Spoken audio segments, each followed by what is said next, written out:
Some seem to believe that we should negotiate with the terrorists and radicals as if some ingenious argument will persuade them they have been wrong all along.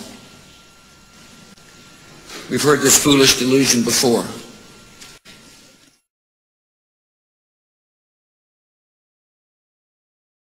But I do think you have to talk to enemies. I mean, again, you got to set things up. You got to know who you're talking to. You got to have your objectives straight. All the rest of this stuff. I mean, so I'm not trying to again get into the middle of domestic politics. We shall never negotiate out of fear, and we shall never fear to negotiate.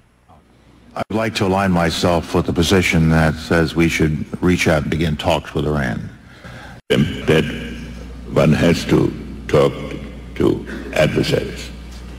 This whole notion of not talking to people, it didn't hold in the 60s, it didn't hold in the 70s, it didn't hold in the 80s, it didn't hold in the 90s, against much more powerful adversaries, much more dangerous adversaries. I mean, when Kennedy met with Khrushchev, we were on the brink of nuclear war.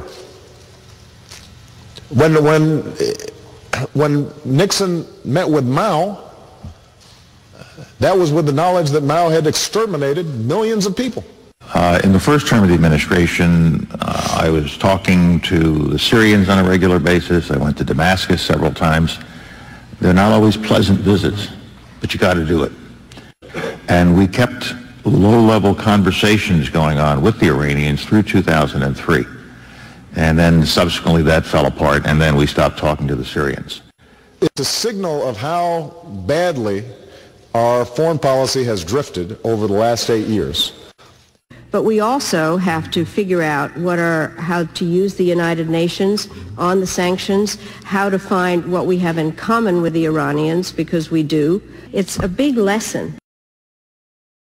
But again, as you are trying to resolve these kinds of situations, clearly you want to try to reconcile with as many as is possible while then identifying those who truly are irreconcilable. So I mean, we used that concept. It was an explicit part of the joint campaign plan that we added to it very early on, in addition with the focus on security of the population, living with them and so forth.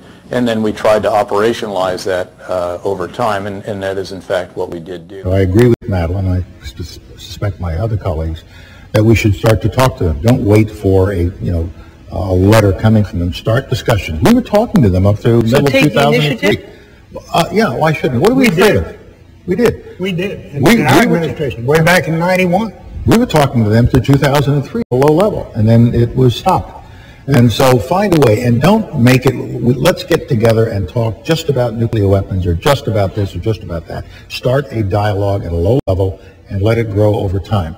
Over time, we need to have a comprehensive dialogue with Iran, because if we talk about only those things we want to talk about, that might freeze the negotiations. But I mean, what we did do in Iraq, ultimately, was sit down with some of those that were shooting at us. What we tried to do was identify those, again, who might be reconcilable.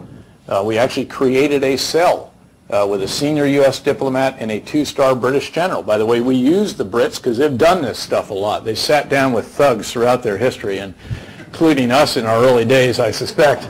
But a point we never miss an opportunity to remind them of. I was just in London